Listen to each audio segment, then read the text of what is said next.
Howdy, folks. General back to you. I'm talking to the kids now that don't know how to count change back.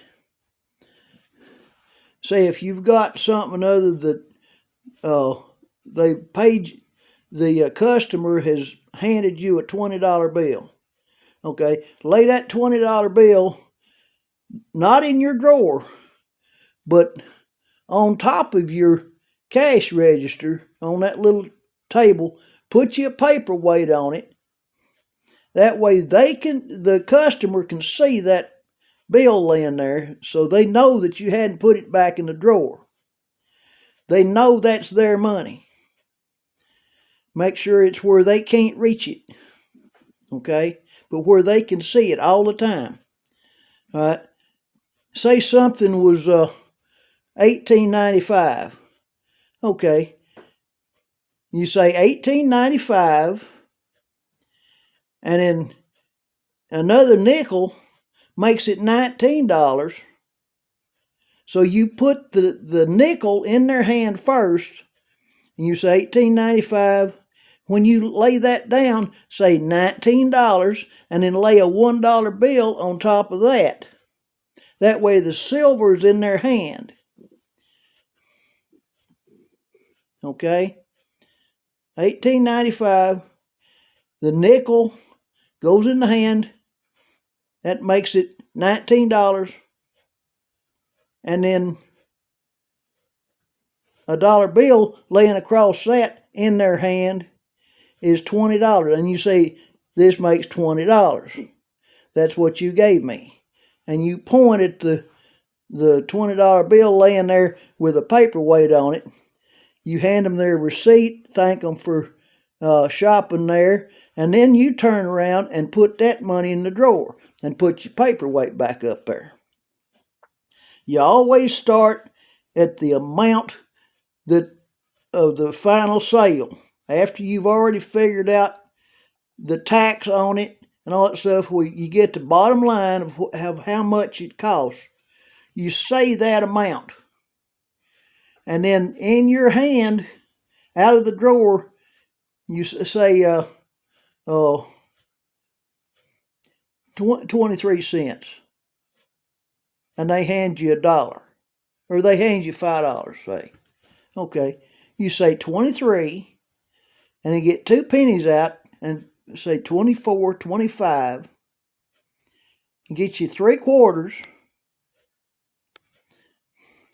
And that's your silver out of your drawer. That brings it up to $3. See? And then bring your dollar bills up to where it's $5. And it equals the same amount that's on your register. That way you can build your change in your hand, and you count it back to them. You tell them the amount that it was, the $2.23 or whatever it was, and give them the pennies and count it to them. Don't just, I hate it when somebody puts a bill or two in my hand and then puts the darn change on top of it.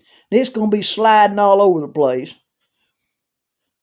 You can always tell somebody if they know what they're doing, if they put the silver, the change, in your hand first, then lay the bills on top of it, and then lay the receipt on top of that.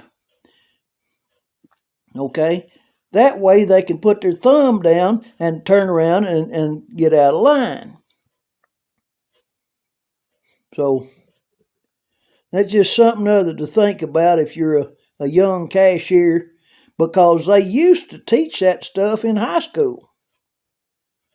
And I don't think they teach a whole lot of anything in high school anymore that you can actually know and use. Everything else is computer this, computer that, and they took shop out of the schools for a long time. I heard somebody say that they put shop back in there because you can be book smart and still be an imbecile, you know. You got to have some common sense in this world, and if you don't have common sense, you're a lost ball in high weeds. You see kids doing all kind of stuff on their cell phone, but that's just two-dimensional. There's no third dimension there. So when they get ready to go do something, they can't do it because they don't have any depth. So try to work on that while you're still young, because the older you get, it's harder to learn. All right, and I'm not chewing on your ear. I'm advising you. Get your stuff together while it's easier for you to learn, because once you get older, it's hard to learn something. All right, y'all like and subscribe. Hit the bell, make comments. This General, I'm out.